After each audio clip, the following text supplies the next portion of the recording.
on national interest.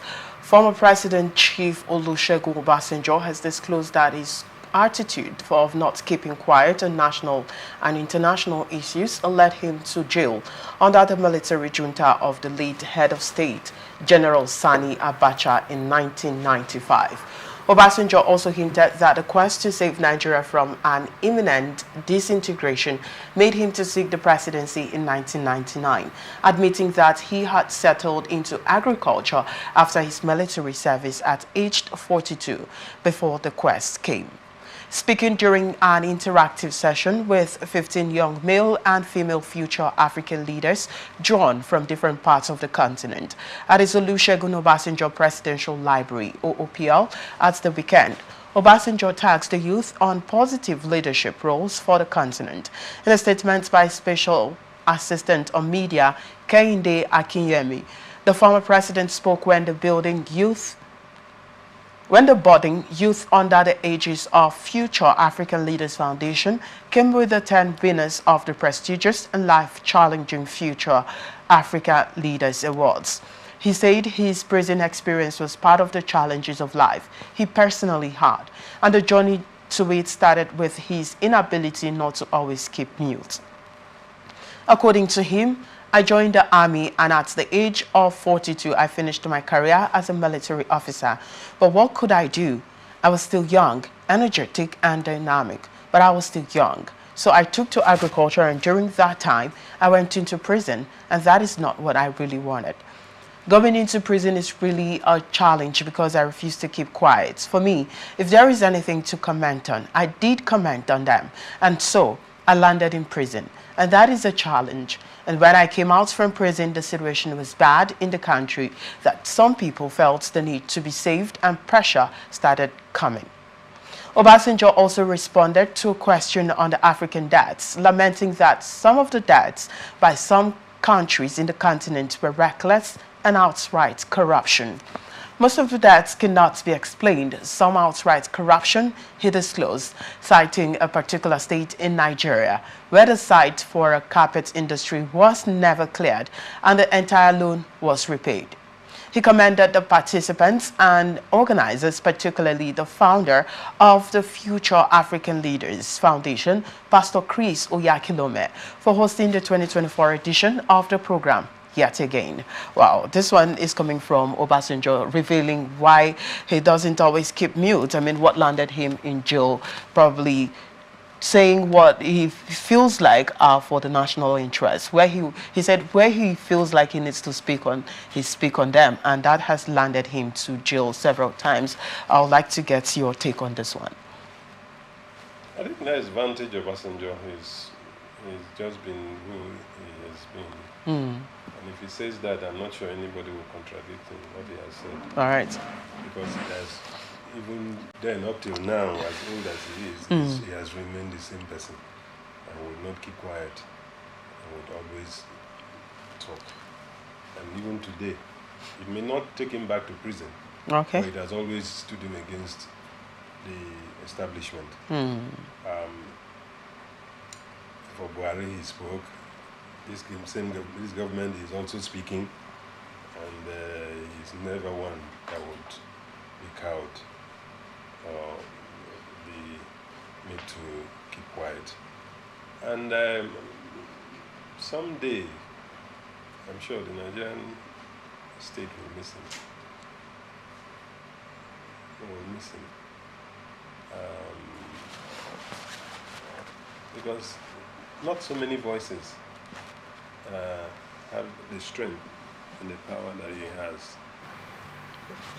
And we need more of the Obasanjos. Maybe sometimes the way he says it is actually the problem. Okay. Because he will not pamper it. He will not dress it.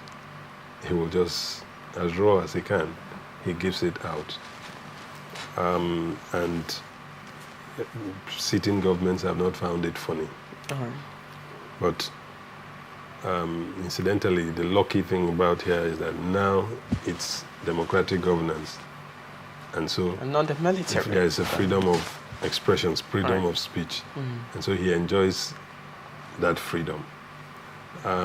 Because if it were a dictatorship, probably he would still have been found somewhere cooling off, just as it happened to him earlier. But we need many more voices like Obasanjo's. Who would be able to communicate their thoughts in a respectful manner. Not the one that will also land them in jail. Because the issue of landing them in jail, it depends on the disposition of the sitting government. Because if you say we are in a democracy and people have a right to express themselves, then you should give them the opportunity to express themselves. Right. You do what is right. And when they say it, the generality of the people will determine whether what they are saying is right or wrong. Well, without this experience of people who speaks up, like Obasanjo, and they've been landed in jail, even as we are not still under dictatorship rule, military rule as it were, we are under democratic rule, but we still have people who lend their voice and they end up being in jail. Right. That's why I say we need more of the type of Obasanjo.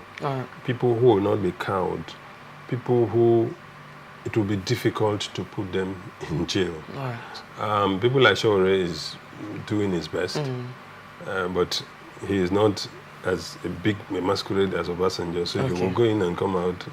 Maybe he has his time. Time is still on his side. You also have people like Farotimi. Peter Obi is doing the same thing and getting the attention. There are people who are talking and are not given the attention. Of course, their words don't carry as much weight as Farotimi these ones. was also. Farotimi is also emerging, as it were. So we need those strong voices, but there are ones, the small fries will get in and come out. But these big ones will say it and stay strong and will continue to say it. So for us to make progress in this country, we need more dissenting voices. Critics who will be constructive. Not saying, some may say, oh, Obasanjo, it is because he's out of government and all that. What has Obasanjo to prove to anybody anymore?